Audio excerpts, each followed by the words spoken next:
Good morning. Today is November 21st, 2020, and we got our first frost last night. It's already done. It's about 2 degrees Celsius this morning, a little chilly, and I'm going to take you on our little weekly update tour. So right now I'm standing at the end of our property, so you can see that I would say most of the oak leaves have dropped and the willow leaves, and we'll be doing a lot of raking today. And as we walk on the Örtze promenade, there are stones on this path, but you don't see any evidence of them right now.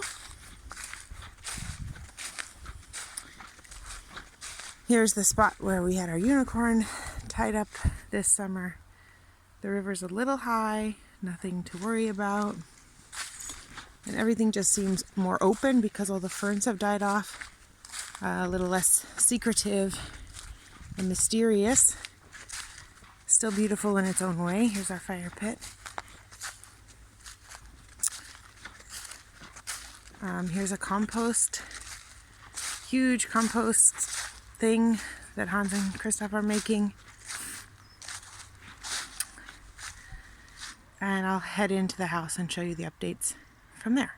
So before I get to the house, I thought I'd show you the middle of part of our lawn, which has lost its glamour. We have these two big tents here. This white tent is holding like furniture that we want to save,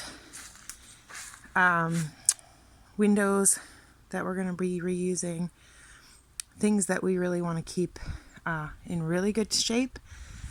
And then behind me, it's dark, but this blue tent is holding lumber that we've removed from the house, rain gutters, sinks, and more building materials.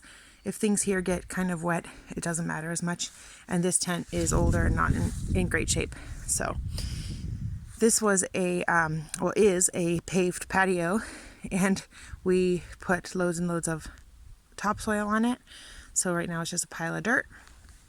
So that's being used as needed.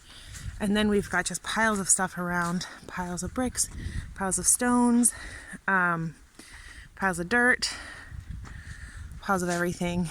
It's crazy. Back here is where the chicken coop will be built, and the foundation has been prepared for that. And then we've got Butch's grave here. And we've got our quince tree that we've planted. And then this garden's full of rose bushes that we've saved from the front garden. So Annie and some friends have been building little palaces out of the dirt piles. This is nothing real. It's just something that the kids made to have some lookout points. But I'm going to use it to show you something very exciting this week.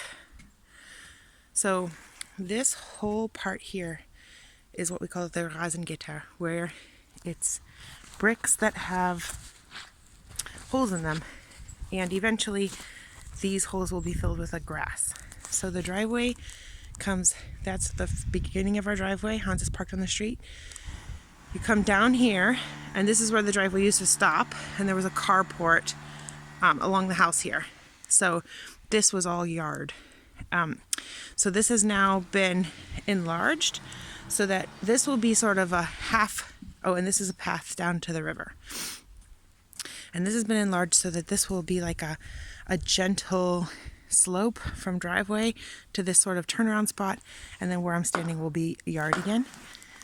It's basically just an extension of the driveway, because here will be the carport. And this is exciting. I got to park my car here for the first time yesterday, and they have paved the whole thing. So basically it's a really nice parking spot right now. And this tent is holding pieces of the kitchen that we will be trying to reuse and recycle that we got from a friend. They were inside the house, but we had to move them. Hans is making a beautiful wall and replanted a boxbaum. I don't know what that's called in English. And if I go around the side of the house, problem corner finally got finished up and dried out. I see it's not 100% finished, but it's in good shape to be finished. So at least none of the foundation is exposed anymore, and it's all been insulated. These big stones were there before as stairs, but we have to rebuild this section. So there will be a porch going along this whole wall, and then once that porch is built, we'll know really how to redo that. We think these stones came from a nearby concentration camp that was ripped apart about the time that this house was built. Don't know how I feel about having those on my property, but on the other hand, history is history, and maybe it's a good reminder that we need to be open-minded and tolerant. Okay, I'm gonna go in the house now, but the electrician is working. I'm gonna go in though to show you the new room that we have. This is the most exciting thing, and I probably can't really talk too much. But, ready? Ta-ta! We've got one big room. It's gorgeous. That will be the kitchen back there, and where I'm standing will be the dining room. These beams were put in this week. Beams in the bedrooms too, to prepare for big glass doors. This wall was installed last week as a separation between the hallway to Annie's room and the kitchen. And it just is such a nice feeling. We're really, really happy. Some little walls were installed too, like here for the pantry. Back there, the beam for our bedroom. And then another cool discovery was as they were ripping down the plaster, they found these cool brick walls, which we're not going to keep everywhere, but we want to keep for sure back there, that brick wall, because that's going to be a built-in bookshelf wall. And maybe if they find one in the kitchen, that would be cool in the kitchen too. So eventually this will be where our piano is. Anyway, I guess that's the update for this week. It's been a very, very exciting week with lots to see when I came last night. And as you can see, the electrician is getting ready to put all new electricity in. It's not so easy. Here's our old stuff to turn the lights on and off, which is fun, but not so easy. And we're redoing all the wiring anyway, so we'll see how it goes. That's the video for this week.